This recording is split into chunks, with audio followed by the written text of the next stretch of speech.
कहानियों के इस श्रृंखला में आप सुन रहे हैं खुशवंत सिंह की कहानी। आज की कहानी मेरी मृत्यु। मैं बुखार से बिस्तर में पड़ा हूँ। बुखार ज़्यादा नहीं है। दरअसल परेशानी की कोई बात नहीं है, क्योंकि मैं अकेला अपनी देखभाल के लिए छोड़ दिया गया हूँ। मैं सोचता हूँ कि अगर टेम्परेचर एकदम ऊंचा चढ़ गया तो क्या होगा। मैं मर सकता हूँ। मेरे दोस्त पर क्या बीतेगी। मेरे दोस्त भी बहुत हैं और वे मुझे चाहते भी हैं। मैं सोचता हूँ कि अखबार वाले मेरे लिए क्या छापेंगे। वे मुझे दरगुजर नहीं कर सकते। ट्रिब्यून तो शायद पहले पन्ने पर ही ये खबर छापेगा, और हो सकता है कि उसके साथ छोटा सा फोटो भी छापे, जिसका शीर्षक होगा सरदार खुशवंत सिंह नहीं रहे, और इसके नीचे छोटे टाइप में लिखा होगा, हमें ये सूचित करते हुए खेद है कि कल शाम 6 बजे सरदार खुशवंत सिंह की अचानक मृत्यु हो गई। वे अपने पीछे जवान विधवा, 2 छोटे बच्चे और मित्रों तथा प्रशंसकों की बहुत बड़ी जमात को शोक मनाने के लिए छोड़ गए। ज्ञात हो कि सरदार साहब पिछले साल ज्ञात हो कि सरदार साहब 5 साल पहले अपने शहर दिल्ली से लाहौर बस जाने के लिए आए थे। इस बीच उन्होंने कोर्ट में बड़ी उन्नति की और राजनीति में भी नाम कमाया। सारे सूबे में उनकी कमी महसूस की जाएगी। उनके निवास पर जो लोग शोक व्यक्त करने आए, उनमें प्रधानमंत्री के सचिव, चीफ जस्टिस के सचिव, कई मंत्री और हाई कोर्ट के जज शामिल हैं।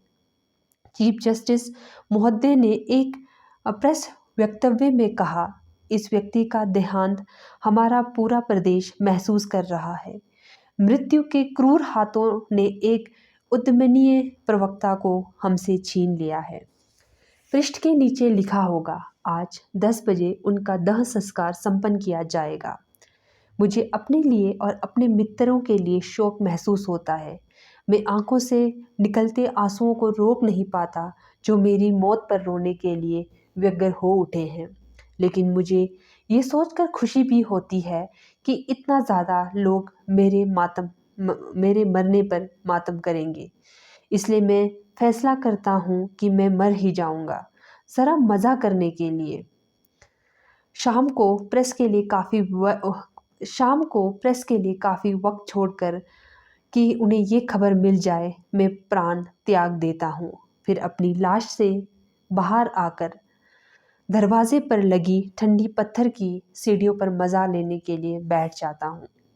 सवेरे का अखबार मुझे पत्नी से पहले मिल जाता है।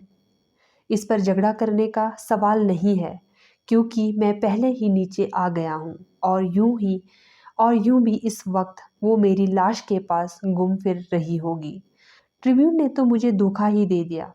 तीसरे पेज के एकदम नीचे पहले कॉलम में मृत व्यक्तियों की सूची में रिटायर्ड अफसरों के नाम के साथ मेरा नाम भी छाप दिया। मुझे बहुत दुख हुआ। ये ज़रूर उस विशेष संवाददाता शफी का काम होगा। वो मुझसे चिढ़ता था, लेकिन मैंने नहीं सोचा था कि वो इतना नीचे गिर जाएगा कि मेरे मरने पर भी मेरा नाम अच्छे ढंग से नहीं छापेगा। खैर, जो हो रहा है वो सारे सूबे में मेरे चाहने वालों के शोको दरगाह छापने के लिए ज़रूर मजबूर होगा। उनकी तो जैसे जड़ी लग जाएगी। मेरे दोस्त ये कमी पूरी कर देंगे। हाई कोर्ट में अखबार सवेरा ही डाल दिया जाता है। मेरे वकील दोस्त कादिर के घर में भी सूरज निकलने से पहले ही पहुंच जाता है। कादिर के घर के लोग जल्दी उठने वालों में से नहीं हैं। दरअसल 9 बजे से पहले कोई भी बाहर नहीं निकलता, लेकिन कादिर उसूलों का पक्का है, इसलिए अखबार सवेरे जल्दी ही आना चाहिए, भले ही उस पर नज़र ना डाली जाए। हमेशा की तरह कादिर 9 बजे तक बिस्तरे से नहीं निकला। रात को उसने बहुत देर तक काम किया था। उसकी बीवी भी सोने की शौकीन थी। जागने पर अखबार ट्रे में रखकर उसके सामने लाया गया, जिसके साथ वो एक गिलास गर्म पानी, ज़रा सा नींबू डालकर और वो उसे पीता है। कादिर धीरे धीरे सिगरेट के कश लेते हुए पानी पीता रहा। पेट साफ करने के लिए ये काम ज़रूरी था। उसने लेटे लेटे ही सुर्खियों पर नज़र मार डाली। पूरी पढ़ाई तब शुरू होती है जब सिगरेट और नींबू का पानी असर दिखाने लगता है। मेरे साथ क्या हुआ इसका ज्ञान उसे शौचालय में होना था। हाजत होते ही कादिर एक हाथ में अखबार पकड़े और निचले होंठों में सिगरेट दबाए बाथरूम में घुसा। आराम से बैठकर उसने अखबार पढ़ना शुरू किया और कुछ देर बाद कम महत्व के अखबारों पर महत्व की खबरों पर उसकी नज़र गई। जब उसने पेज 3 के कॉलम का ये हिस्सा देखा तो क्षण भर के लिए उसने सिगरेट पीना बंद कर लिया। बहुत ही कम समय था ये। क्या वो एकदम उठे और बीवी को आवाज़ दे? नहीं, उसने तय किया कि ये सही नहीं होगा। कादिर तर्कवादी था। वो इस औरत से शादी करने के बाद और भी ऐसा हो गया था, क्योंकि उसकी बीवी भावना और चीखने पुकारने की पुलिंदा थी। ये बेचारा मर ही गया, लेकिन वो कुछ नहीं कर सकता था। वो जानता था कि बीवी ये सुनते ही दहाड़ मारकर रोना शुरू कर देगी। इसलिए बड़ी सावधानी से उसे ये बात बतानी थी, जैसे कोई मुकदमा हार गया हो। कादिर अपनी बीवी को अच्छी तरह जानता था।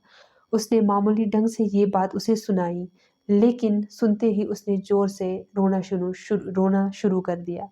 ये सुनकर उसकी 10 साल की बेटी वहाँ दौड़ते हुए आई। उसने माँ को ध्यान से देखा और खुद भी रोना शुरू कर दिया। कादिर ने तय किया कि उसे कड़ाई से काम लेना होगा। तुमने ये इस तरह शोर मचाना क्यों शुरू कर दिया? उसने सख्ती से सवाल किया। क्या इस तरह रोने से वो जिंदा हो उठेगा? बीबी जानती थी कि शोहर से बहस करना बेकार है। तर्क में वो हमेशा जीत जाता था। मेरा ख्याल है हमें फौरन उसके यहाँ जाना चाहिए, उसकी बीवी की हालत बुरी होगी। कादिर ने कंधा बिचका कर कहा, मैं तो शायद नहीं जा सकूंगा। मैं उसकी बीवी नहीं, विधवा को ज़रूर ढांढस बांधना चाहूँगा, लेकिन मेरा पहला फ़र्ज़ अपने मुवक्किलों के लिए बनता है। मुझे आधे घंटे में कचहरी पहुंचना ही है। कादिर दिन भर कचहरी में रहा और उसका परिवार भी घर पर ही बना रहा। शहर के बड़े लोग अ, श शहर के बड़े वाले पार्क से थोड़ी ही दूर मेरा दूसरा दोस्त खोसला रहता है। ये उच्च वर्ग के लोगों में रहने की जगह है। उसके परिवार में पत्नी, 3 बेटे और 1 बेटी है। वो जज है और नौकरशाही में उसका ऊँचा स्थान है। खोसला सुबह जल्दी उठने वालों में है। उसे जल्दी उठना पड़ता है क्योंकि यही वक़्त है जिसे वो अपना कह सकता है। दिन में तो वो कचहरी में रहता है, शाम को वो टेनिस खेलता है और फिर कुछ समय उसे अपने बच्चों के साथ तथा पत्नी से बातचीत करने में बिताना पड़ता है। उससे मिलने वाले भी बहुत आते हैं क्योंकि वो काफ़ी लोकप्रिय है और लोकप्रियता उसे पसंद भी है। फिर भी वो महत्वाकांक्षी भी है। बचपन में वो अपने को बहुत होशियार समझता था। युवा होते ही उसके सिर के बाल गिरने शुरू हो गए और सिर गंजा हो गया। उसने सोचा कि ये उसके चतुर होने का परिणाम है। हो सकता है वो जीनियस भी हो। वो शीशे में अपनी खोपड़ी को देखता और सोचता कि भाग्य ने उसे ज़रूर किसी बड़े काम के लिए बनाया है, इसलिए वो खूब मेहनत करता। उसने बहुत से स्कॉलरशिप प्राप्त किए और सिविल सर्विस के में सर्वोपरि स्थान हासिल करके अपनी शिक्षा पूर्ण की। देश की सबसे कठिन प्रतियोगी परीक्षा में सबसे आगे रहकर उसने अपने आत्मविश्वास को प्रमाणित कर दिया। कई साल तक वो अफसरी जीवन का सुख और संतोष लूटता रहा। वो कोशिश भी करता कि लोग उसे देखकर कहें कि ये कितना सफल व्यक्ति है। कुछ वर्ष बाद उसका ये संतोष समाप्त होने लगा।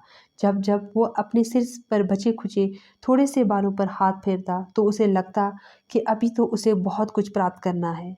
उस जैसे अफसर तो देश में सैकड़ों हैं। इन सबको सफल व्यक्ति कहा जा सकता है, इसलिए ये उसके लिए काफ़ी नहीं है। वो कुछ और करेगा, वो लिखेगा, वो लेखक बनेगा। वो जानता था कि वो लिख सकता है। ये तो उसके बड़े सिर से ही पता चलता है। इसलिए खोसला ने लिखना शुरू किया। अच्छा लिखने के लिए उसे पहले पढ़ना शुरू किया। उसने बहुत सी किताबें खरीद ली और काम पर जाने से पहले कई घंटे उन्हें पढ़ने लगा। एक दिन सवेरे खोसला का मूड बना कि कुछ लिखा जाए। उसने अपने लिए एक कप चाय बनाई और आराम कुर्सी पर जमकर बैठ गया। कलम मुंह में दबाकर सोचने लगा कि क्या लिखा जाए। कुछ समझ में नहीं आया तो उसने डायरी लिखने का फैसला किया। पिछले दिन वो एक महत्वपूर्ण मुकदमे की कार्रवाई में भाग लेता। ये कई दिन तक चलने वाला था। कमरा खचाखच भरा था और सब लोग उसकी ही तरफ देख रहे थे। ये अच्छा विषय था, इसलिए उसने उस पर लिखना शुरू किया।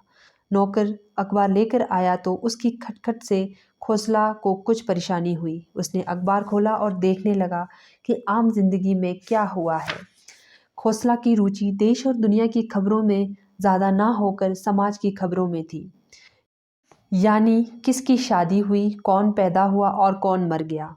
इसलिए उसने पहले तीसरा पन्ना खोला और पहले कॉलम पर नज़र डाली तो वो एकदम चौकन्ना हो उठा। तो ये थी आज की कहानी और बची हुई कहानी को हम अगले भाग में सुनेंगे। तब तक के लिए धन्यवाद।